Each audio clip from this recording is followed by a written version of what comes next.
Hey friends, I'm Rhys. I'm a freelance artist based on the Sunshine Coast in Queensland, Australia.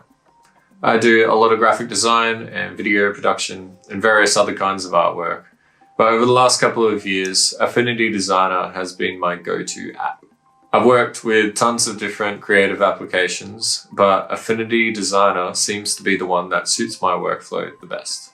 Earlier this year, I started a YouTube channel to help demonstrate some of my processes to other people, and the response so far has been really positive, especially from the Affinity community. Affinity were kind enough to reach out and ask me to host one of these creative sessions, and I'm really excited to be able to share my workflow with you. So, in today's video, I'm going to be showing you how I went about creating a piece of artwork using both the desktop and iPad versions of Affinity Designer.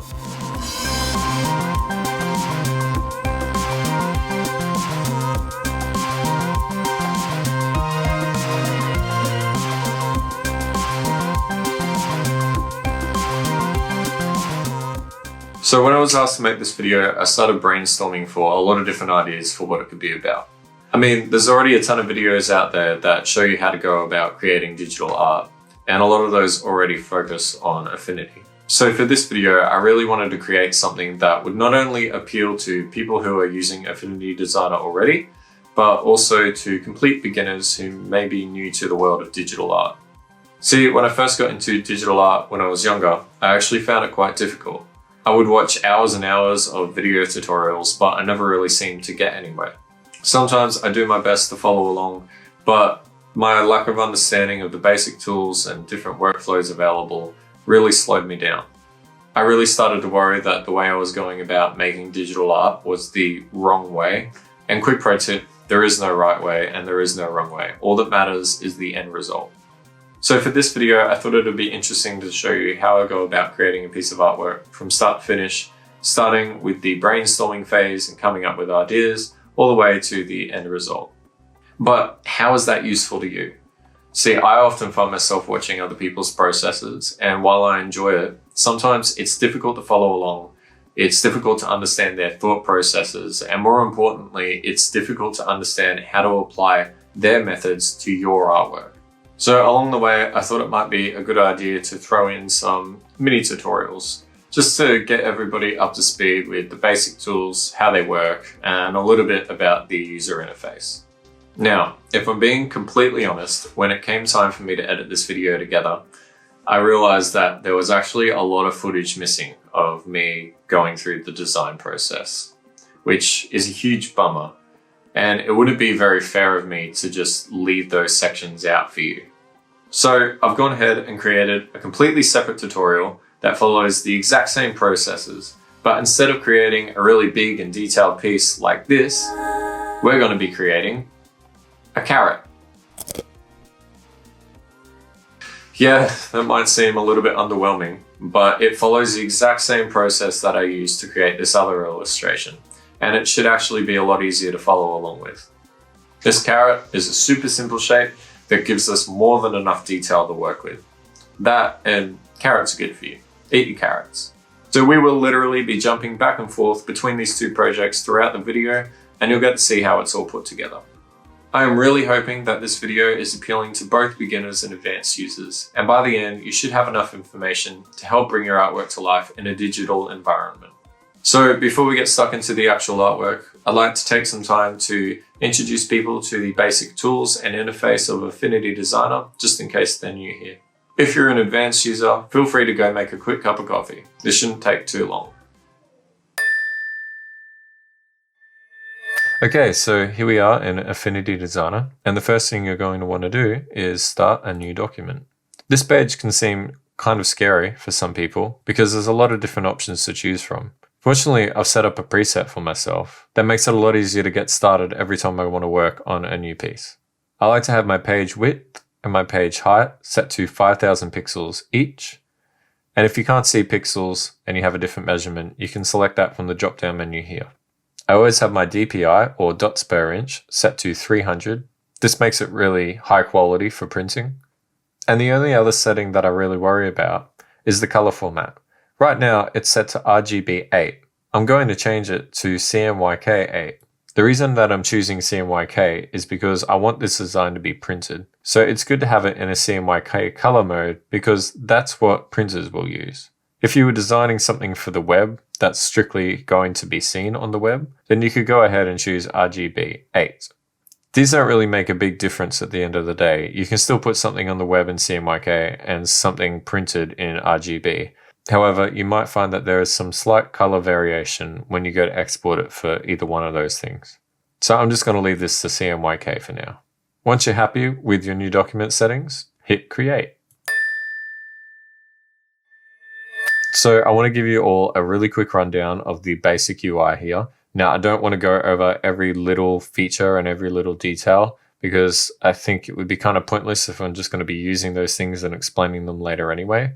But if this is your first time using Affinity Designer, hopefully this section will be helpful to you.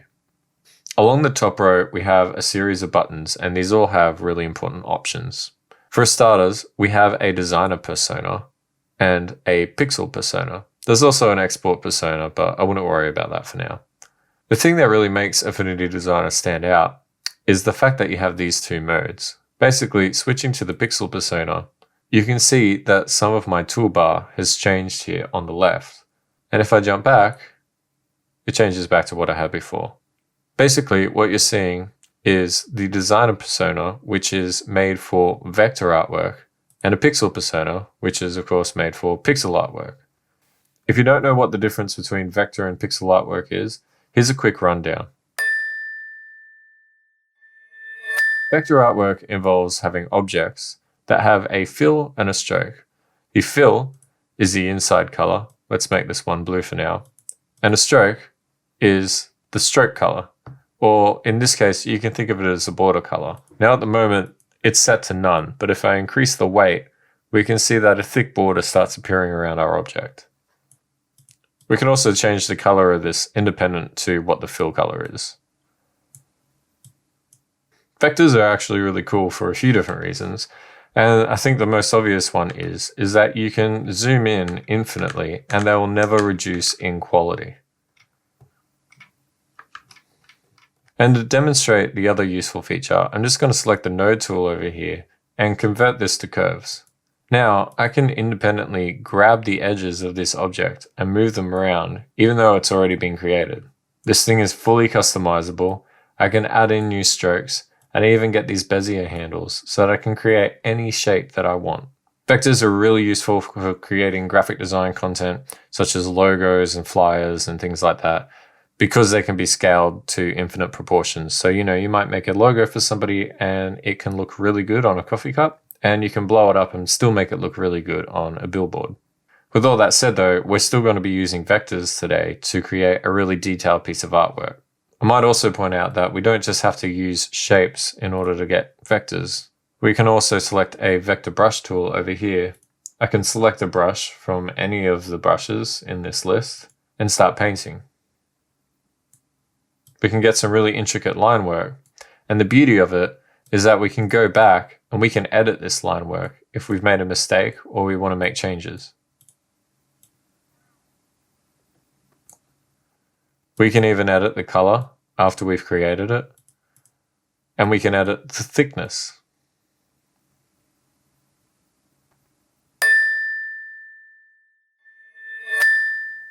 I'm going to delete all these now and quickly demonstrate what a pixel persona is. So pixel persona is just working strictly in pixels. If I grab the paintbrush tool over here, I'm going to select a random brush, increase its size, and start painting. So the options available to us to edit this now is basically being able to move it, scale it, and skew it. If we zoom into this, we can see that it gradually reduces in quality as we get closer until it's basically just a bunch of squares. And these are your pixels. So quickly going over the rest of the UI, you've got these three modes up here, and you have a bunch of other options. You could explore these more freely, and I don't think I need to really go over each one of them because I honestly don't even use half of them all that much. There's a snapping feature, which is really handy. So if I draw this object I can draw another one, and you'll notice that this little green line appears where it's snapping to either the center of the page or right on top of the object that I've created. You can toggle this on and off if you want to get really fine control over what you're doing. Something I do use a lot though is this add button up here. If I select all of these shapes that I've just created and press the add button, it adds them all together and now they're one shape. We're going to be using this a lot later on. There are other ones like these where you can subtract certain parts of an object. Let's say we want to subtract this from the front of that. And there we go, it's gone. I would suggest creating a bunch of shapes and just playing around with each one of these and see how they all work. Then you have your toolbar on the left here. So basically every tool that's available to you is going to be shown in this list. I'll just create an object so that we have something to work with here. Basically, you use the move tool to move a shape around, and you use the node tool to manipulate that shape. I should point out though that you can't manipulate this shape until you convert it to curves. And now we're able to. Now there's a lot of other tools down here that I'm going to be demonstrating later, so I won't bother covering them just now. Over to my right hand side, you'll see that there's a lot of different panels. I like to have color, brushes, stroke, and swatches all along the top as I use them fairly frequently. And then underneath that, I have layers, effects, styles, and text styles. I don't really use styles and text styles all that much, but layers and effects I do. Just in case I ever need them, I like to have some transform tools available down the bottom here. My history, which just shows everything that I've done, and you can cycle back and forth. I have a navigator. I don't use this too often, but it can help to sort of have a zoomed out preview of your artwork sometimes. And there's a stock tab, which I will be using later on. It's really cool. You can search whatever you want, for example, brick wall, and it will search for images based on what you've typed into the box there.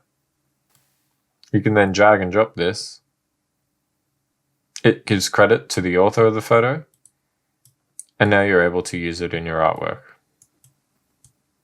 Currently, the stock tab searches the website Unsplash, Pexels, and Pixabay, which are websites that I use frequently, but it's really handy to have it in this one little window.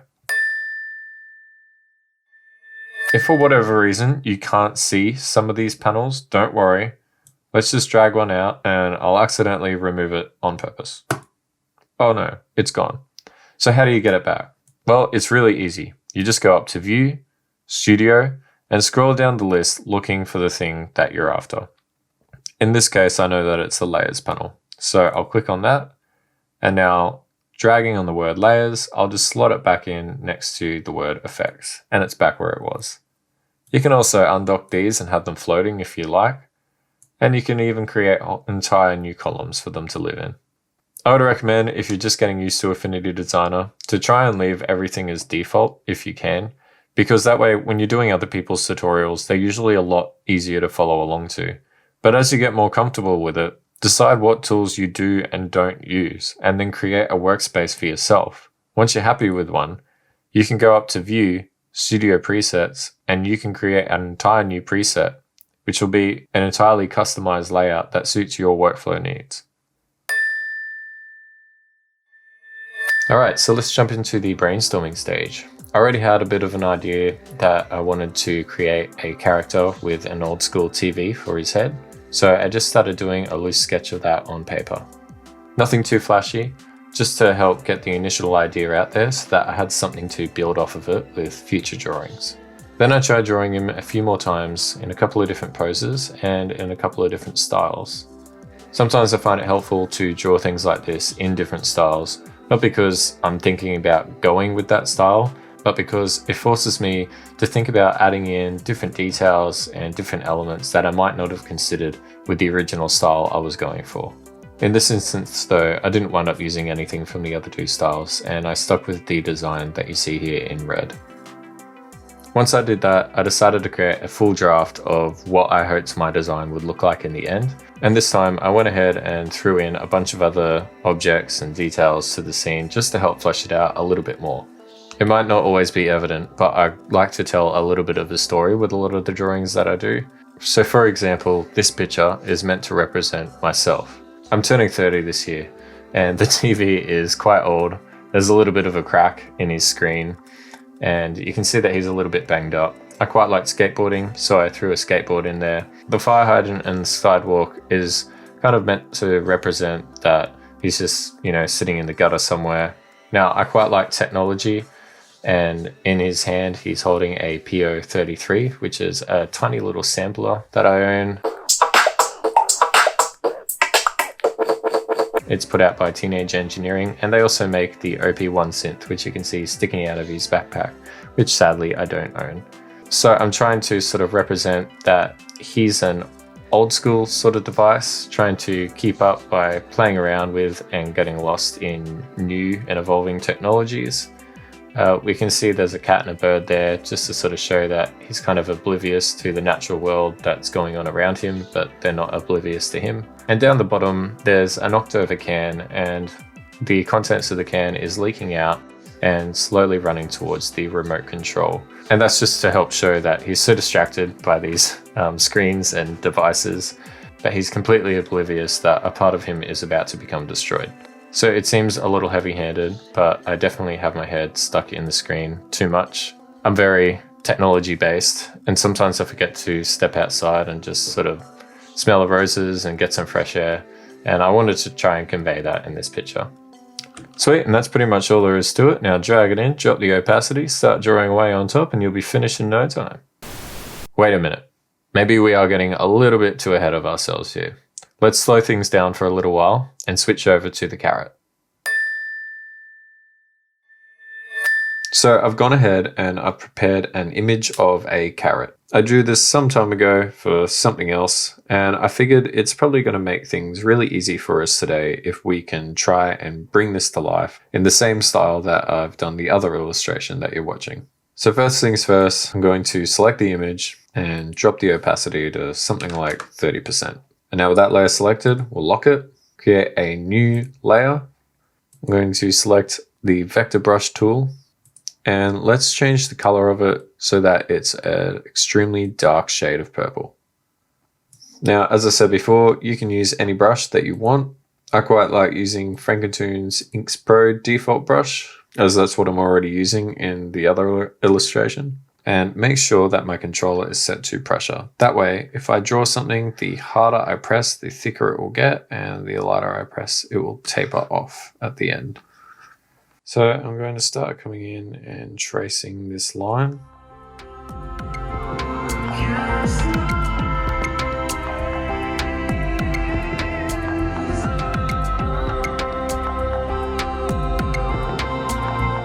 So what we can do now is come in with some of these shapes and just connect them up.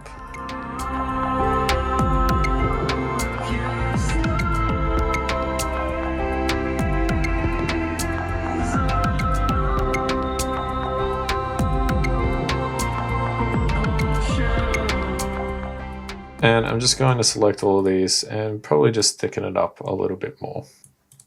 So now we're going to come in and do these sort of leafy parts. Now this whole section is definitely a little bit of a mess, but I'm going to do my best to just loosely draw in some carrot-like leaf shapes.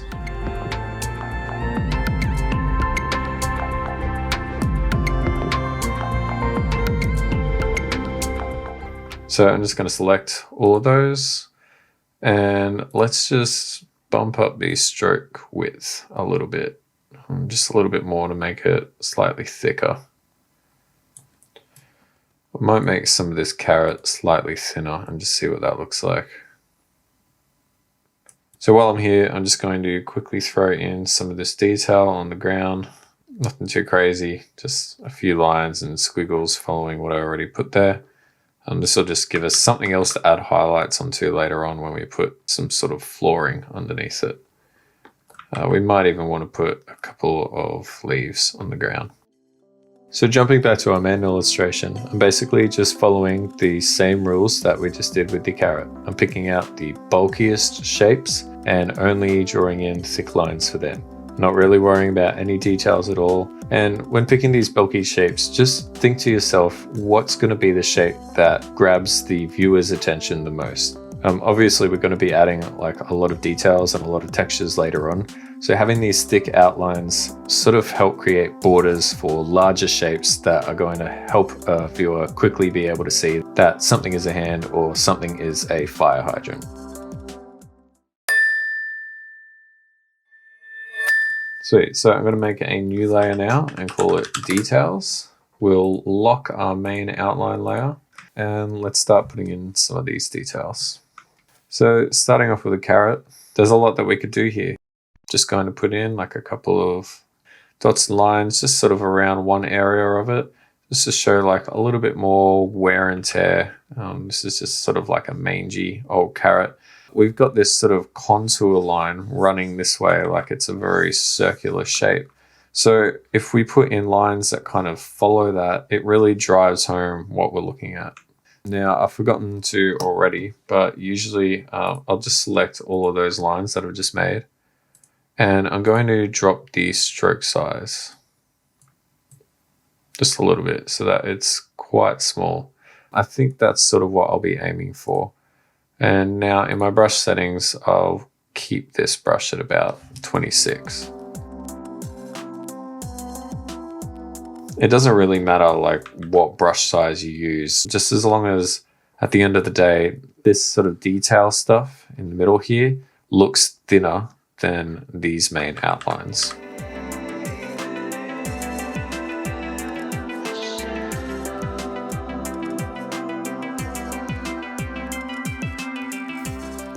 So as you can see, there's no real rhyme or reason to what I'm doing here. I'm just sort of exaggerating shapes. Like, you know, this area that we're looking at right here, we've got a curve and I want to show that it sort of slopes up to this next section along this way.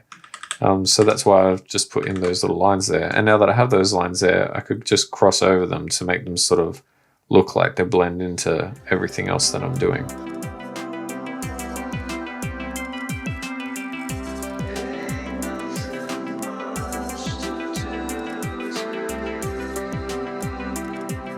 Awesome, and there's our detail stage done. So what I'm going to do is lock the detail layer and I'm going to hide our reference image layer.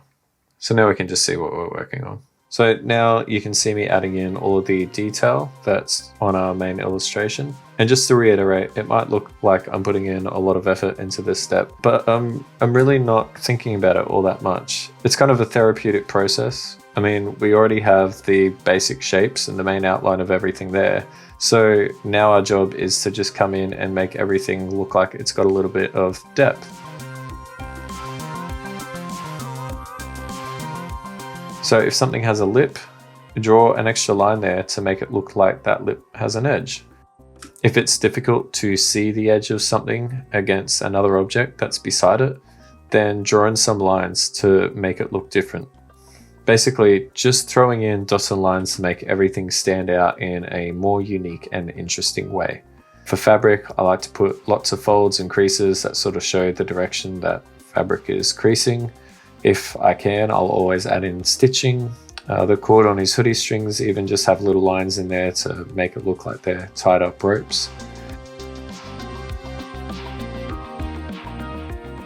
You might see here that I've actually used just a red stroke to try and get the curve of the footpath looking more uniform, just to act as a little bit of a guideline.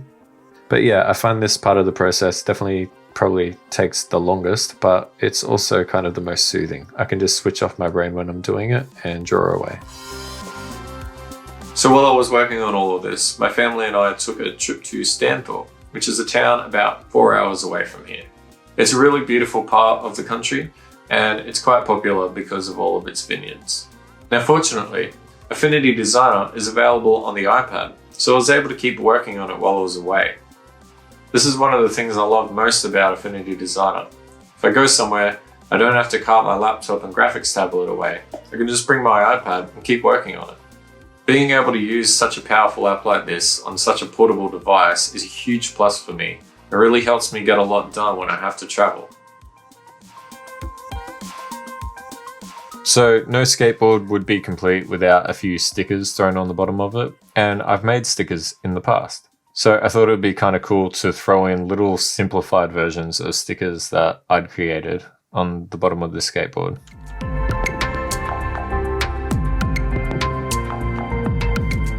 Now I'm working on the background here, and I completely scrapped this idea later on. I really wasn't sure what I wanted there, so for the time being I just threw in a ton of different leaves to make it look like he was sitting in front of a bush that just happened to be on the other side of the sidewalk that he was sitting on. I was originally planning to fade the sidewalk into this background element, but I just wound up scrapping the whole idea later on. I really didn't like it. I tried a few different styles of doing the leaves, and I tried coloring in it a few different ways. And it just looked rubbish every time I did it.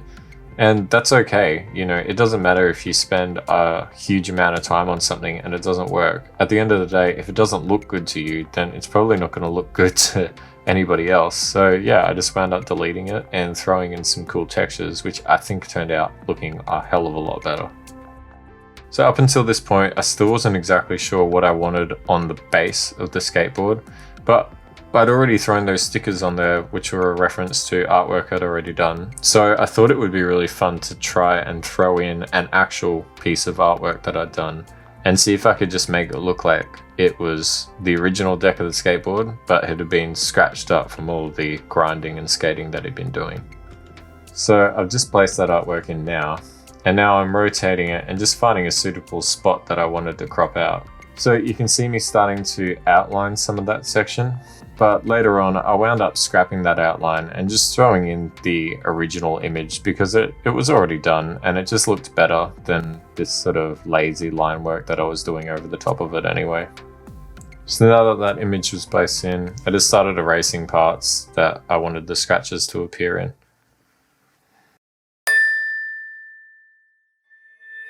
So now that our line work is done, let's go ahead and make another layer, and I'm going to make sure that I move it down below my two outlines. Now using the pencil tool, I'm going to make sure that use fill is selected, and let's select a basic orange color. I've turned stabilizer off and I'm just going to trace behind my outline. Now you don't have to do this shape all in one go, you can do it in several different stages and then join it at the end. Sweet, so now that that is all one shape, I'm going to, in the layers panel, select these three by holding shift and then use the add function at the top here. And now that is all just one big shape. We're going to use this as a clipping mask later on to put all of our texture work into. Now I usually try and name these, so we'll name this carrot, and we'll go ahead and do this for the leaves as well. Cool, so we'll worry about the floor later, and for now we'll move on. When I'm placing in these clipping masks, I'm not really too concerned about the exact color of each object. I try and get it relatively close because it gives me like a clear idea or a good preview of what my final colors might turn out looking like. Now, there's a lot that can be said about color theory, and half the time I just throw it out the window. I do know my color theory and I use it in a lot of professional work that I do for different companies and whatnot. But for these sorts of artworks, I just like to try and cram in as much color as I can. I really like things to pop and look rainbow-like and explosive in a really fun and bombastic way. So, you know, a really vibrant green backpack on a purple shirt just looks cool to me. Usually when I'm going in and adding in the textures, I kind of apply a little bit of color theory. I like to add in complementing highlights on top of colors. So you'll see that come in later on. But for now, I'm just placing in these clipping masks. They're going to completely change color later anyway, but it just gives me a good overview of what things are going to look like before I actually commit to them. You'll see me using a few gradients in certain areas too, just to sort of indicate where I wanted shadows to definitely appear, like on the TV man's face. And on the stickers, I kind of like how they went from light to dark. I just thought it looked really cool.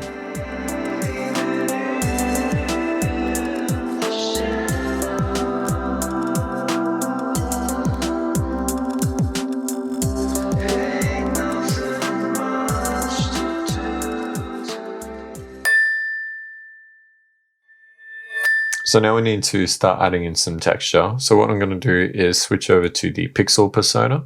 select my paintbrush tool, and just to give a quick example, I'm going to select just a random brush. These are Affinity stock brushes here, and we'll pick a color. Now usually I like to use the color picker.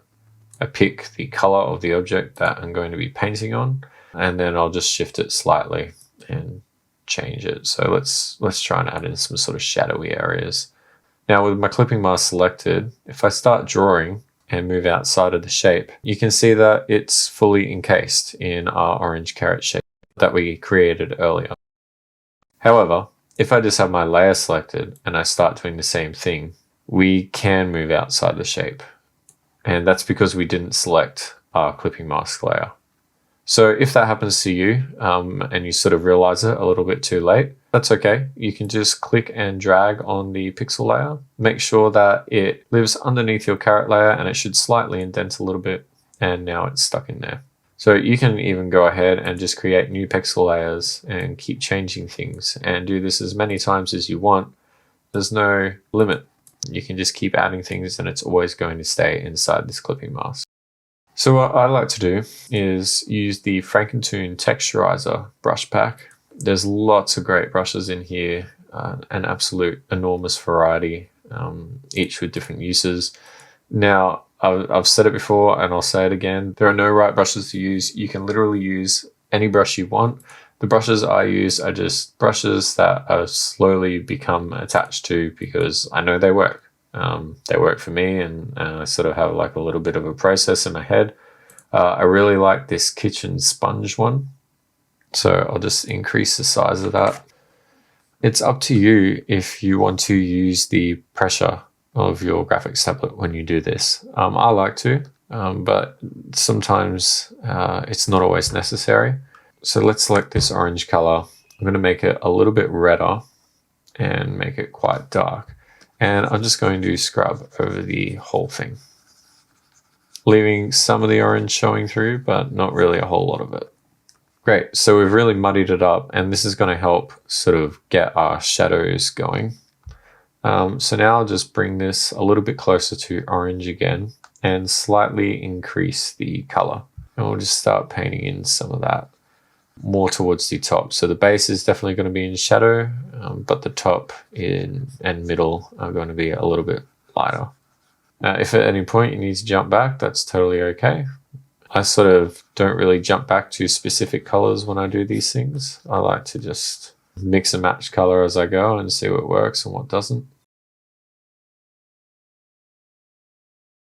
Now, don't be afraid to get quite light with it as well, and feel free to experiment with different brushes. I know that there's one in here called a toothbrush. It's got like a real speckledy sort of look that can look really cool. And sometimes just dotting these on as well will give you like really splashy and interesting results. So we might do that after. I might use spatter just to sort of throw in a little bit more detail, and then I'll darken everything and knock it back a little bit. Just to sort of help it blend in with the rest and slowly start reintroducing the orange again. So there's no real rhyme and reason to what I'm doing. I'm slowly trying to make it look like a carrot, but I like throwing in all these little colors and shapes and splatters. They help give some form and dimension to what I'm drawing. And then I'll just keep adding on lighter and lighter colors until I'm happy with it.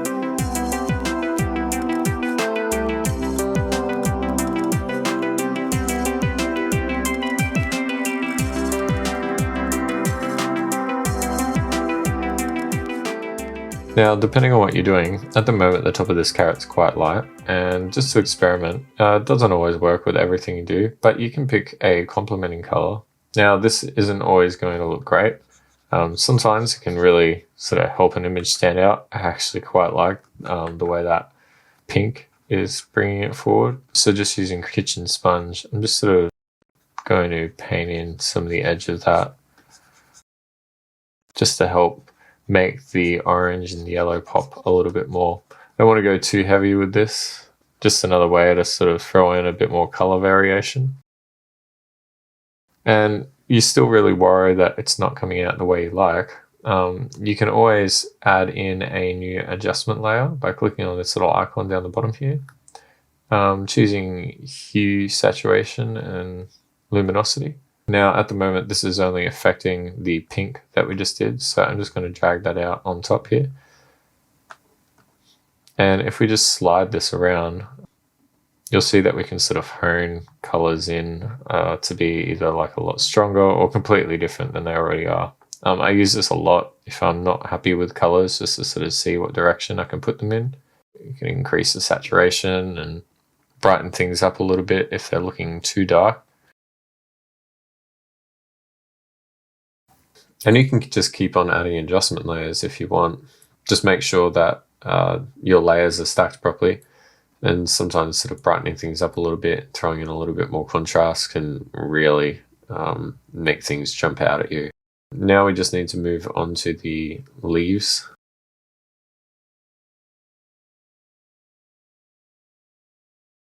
Alright, now sadly this is where the issues start. I don't have any of the footage of me painting the textures on the main illustration. It's a bit of a bummer, but again, I've used the exact same process when applying textures to the picture of the carrot. So let's just keep moving on to the next stage. Cool, so the texturing stage is now done. And so now we need to add in some hard shadows. So I'm going to lock this texture, jump back to my design persona, and create a new layer. This one we're going to call hard shadows. And we're going to grab the pencil tool and just make sure that the color of it is set to the same color as our stroke. We'll hide the stroke on the pencil tool. And now whenever we draw with it, we get these sort of big purple shapes. So if we start drawing with this straight away, we're going to just black out certain parts of our shape, and we don't really want that. So what we'll do is on the hard shadows layer, we'll just drop it to something around 50%. That way we can still see through it. But I also like to set this to multiply. And that way it doesn't really affect too much of the color information underneath. So what I'll do is just come in here and sort of pick out areas that to me look recessed. I'm not exactly picking out areas where shadow would be cast. I'm more creating shapes so that other parts are elevated. So worrying about a constant light source really isn't too big of a problem when you're doing something like this, and you're free to just sort of experiment and chuck in shapes that you think will work best in a given area. Now we've got all these weird dots and lines and blemishes on this carrot as well from our detail stage. So this actually gives us a little bit of an opportunity to just either fill them in or put shadows either side of them just to make them sort of stand out a little bit more.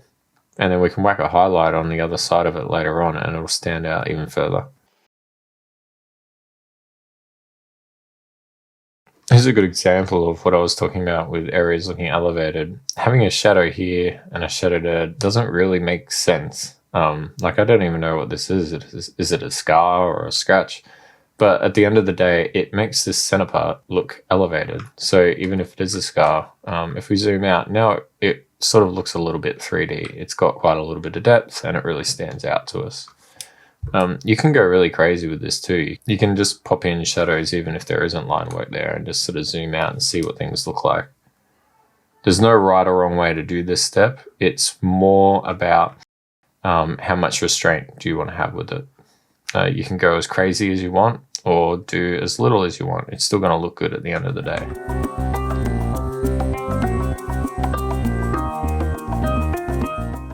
So that's the hard shadow part done.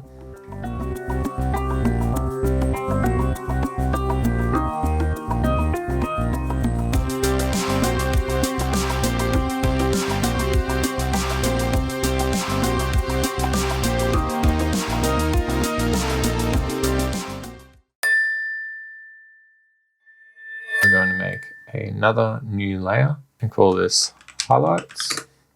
Select our brush and make sure that we still have the Frankentoon Inks Pro selected. We'll set the controller to pressure one more time. And for the color, we don't want a fill, but we do want a stroke. So what I like to do is use a off-white. So we don't want true white, but if we just dial this back a little bit, we'll get like a creamy sort of yellowy white. And then we can go in here and start drawing some highlights. That's looking a little bit small for me, so I might set this size to 20. Now you don't need to think too much about where you place your highlights. I tend to do exactly what I did with the drop shadow before and place them just about everywhere. It's a really good way to make things stand out, and they look quite embossed when you do it. The end result looks quite embossed. And I don't even worry too much if I've already got a shadow there or not. I try not to put too much thought into this thing, otherwise I'm here all day. So even if I wind up putting a highlight where a shadow is about to live, that's okay by me. It doesn't usually look too off. Cool. And there's the highlight stage done.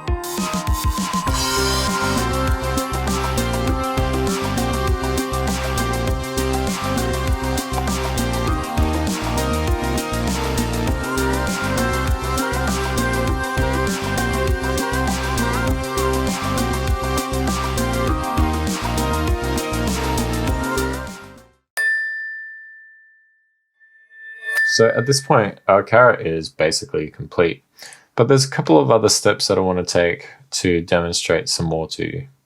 You'll notice in the main illustration that I have like a ground gravel texture on the floor. And I used a method that I think will be really useful to other people to try. So down the bottom here, I'm going to open up the stock tab and I'm just going to type in gravel. I'll find one that I like. I think this one should do the job, and I'll drag and drop it in. That's pretty big, so let's scale it down. And we'll sit it behind our carrot layer.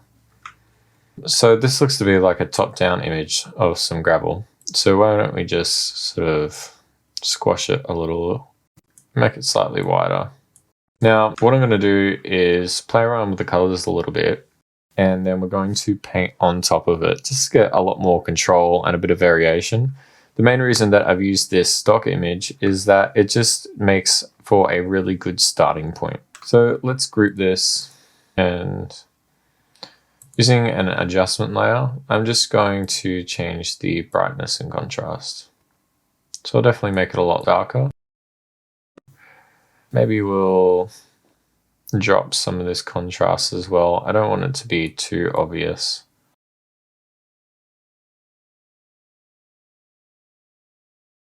We could definitely play around with the levels as well. I think I'm going to go with that for now. We'll just bring out the blacks a little bit just to make it a lot more neutral. Great, so now that that's there, I'm going to add on a new layer and switch to the pixel persona. Frankentoon has another fantastic brush pack called the Concepts Master with Nature A and B. So basically what these are a lot of grass, bark, dirt and mud textures that I find really useful when I'm trying to create sort of more natural scenes. Now this one here has a rocky surface. So I'm just going to pick just a random color to start off with, and we'll just sort of see how we like it. We'll probably make it slightly blue, maybe a little bit darker as well, and just start painting in over the top.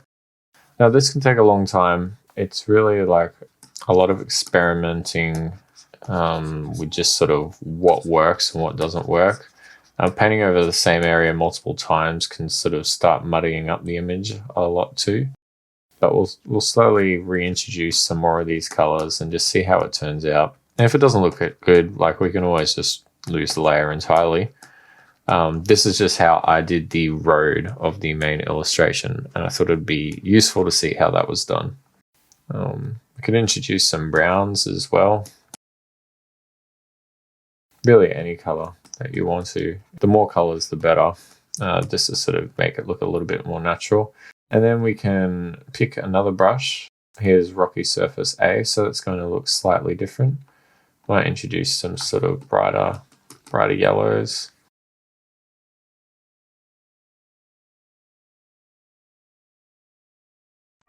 Now, at any time, we can change the blend mode and just sort of have a bit of a look with how it interacts with the artwork we've got going on underneath. I think Lighten looks pretty cool. What I might do though is just sort of play around with the hue and saturation.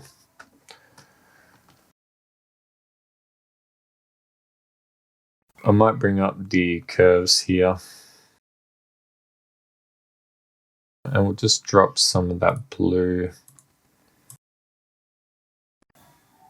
Now let's just make the whole thing quite dark, just to sort of help our carrot stand out a little bit more. So what we can do is sort of pick a different brush. I think from memory, I actually switched back to the rocky surface for this to begin with, just to sort of make it look like the rocks are fading out, and then got rid of the rest of it afterwards.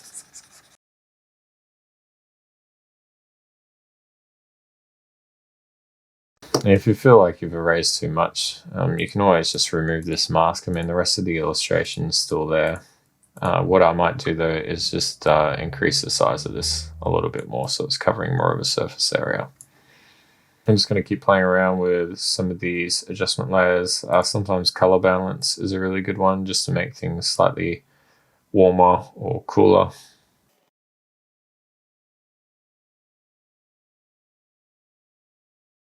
Sweet, so I'm really happy with that. I might come in and put a few highlights on some of these little rocky areas. But first, let's just throw in a solid color background. I like my backgrounds to be quite dark. So what I'm going to do is just switch back to the designer persona and just draw a box around the whole area. Cool. Now it's entirely up to you what color you make this. I usually, just to sort of help figure things out, like to make it the same color as my stroke. I think having it be this purple color, just sort of bringing it down slightly, might work a little bit better. And if we really wanted to, we could either paint in the shadow of the carrot as a texture, or we could try and come in and just draw in a new shadow shape using the same method that we did before. I definitely don't like how there's a lot of true black coming through. And this is what I mean by true black, like sometimes clashing with my colors in a weird way. I really don't like that at all. So if we hide our gravel layer, we can see that that true black's disappearing and we're just left with the texture work that we did. What I might do is just bring our levels adjustment up here and just try and make sure that the black level isn't too high.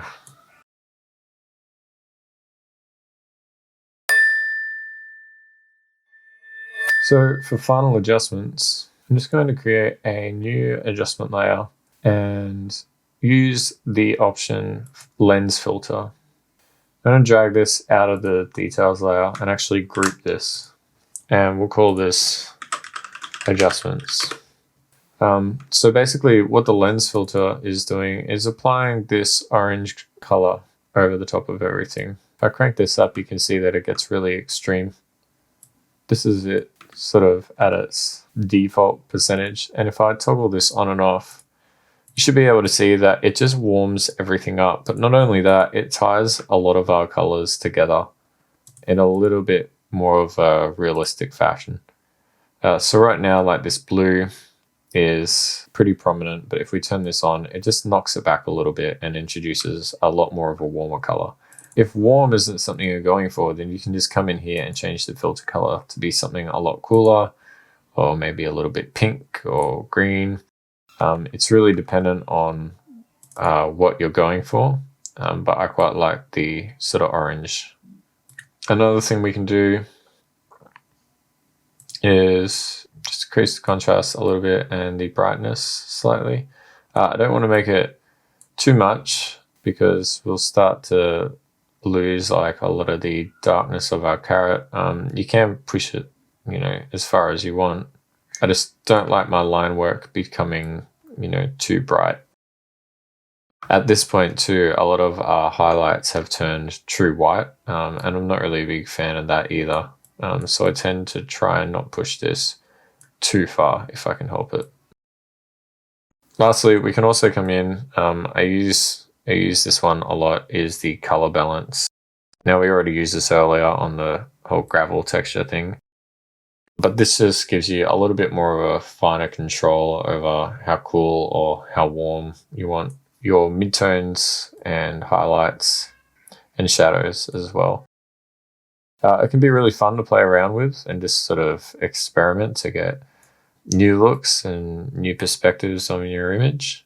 And it's always good to just sort of toggle these on and off and see if you're really happy with the final setting. You can even just drop the opacity a little bit so that it's not as prominent as it was while you're setting it up. So unfortunately, what you're about to see here is the last piece of footage that I have recorded for the main illustration. But by this stage, the whole thing was pretty much done. There's a few background elements in there, which I'm about to go into and demonstrate with the carrot. But one other adjustment that I did make was to the head of the cat. My wife pointed out that the cat's head looked more like a rat's head than a cat's head, and after looking at it for a little while, I started to agree. So I basically just painted in a new head on top using the same method that we saw before, but all just on a separate layer, and made sure that it blended in seamlessly.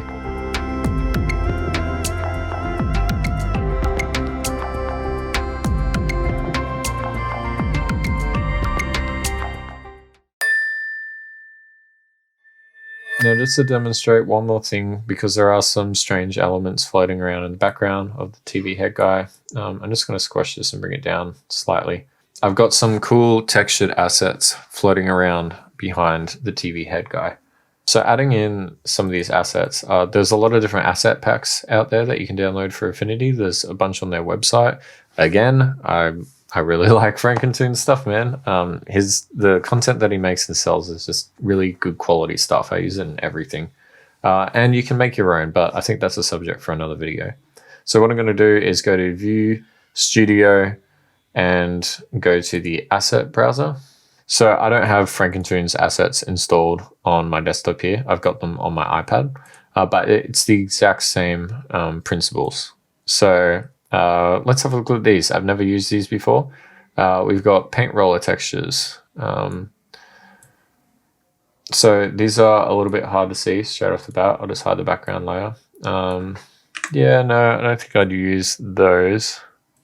Ink stamp looks kind of interesting. Yeah, I think something like this could work. So all I've done is open up the asset panel, gone down to the asset pack I have installed, and gone to ink stamp. I think this might have come with Affinity. I'm not entirely sure. And now we just want to decide what exactly we're going to use from it. So first of all, we can't see this on our background, like it's super dark. So we want to be able to change the color of it. So the way that we do that is by going to the effects panel over here, and there's this little option called color overlay. So if we turn this on and change the color to white, for example, now we've changed the color of that asset. So let's just make it, I don't know, like a really sort of light blue color. I think that will do the job. And I'm just going to sort of keep a section, kind of make it look like it's spraying up the back. I think that's kind of like what I did with the TV head guy. I'm going to duplicate this layer with Ctrl-J and just hide it so that I've got another copy of it to use. Let's just go back to the pixel persona. We use the erase brush. I'll probably just use a basic brush for this. I don't think it needs to be anything too crazy. And on the group, we're going to erase the part of the image that we don't want. So we can still see it outside of our canvas, but that's okay. We just don't want to be seeing it sort of in our canvas anywhere. Great. So we've got that. And basically, it's just a simple case of grabbing these items with Ctrl-J and duplicating them. You can right-click, transform, flip horizontally, skew it and stretch it. The choice is like entirely up to you, but basically that's how the background was achieved. This doesn't look exactly special in any way because, you know, I used different assets. I sort of handpicked out the ones that I really wanted to use. You can play around with things like adding on outer glows to these as well and give some really funky results just to make things look like they're glowing slightly. And then try changing the blend modes to something like overlay or soft light. It's entirely up to you. Basically, even though the background looks really complex and awesome, or at least I was quite happy with it, it's not really that complex. It's just dropping in assets, making sure that the color overlay sets them to a color that I want them to be, and then deleting the parts that I don't want. And there you have it. That is pretty much my entire illustration process laid out. So I hope that it is helpful, and I hope that you're able to follow along easily. So there you have it, 2 completely different illustrations done using the exact same process. I really hope that this Affinity session has been useful and inspiring to all of you. If you like this sort of thing, feel free to head on over to my YouTube channel. I've got lots more there. Thank you so much to Affinity for giving me this opportunity.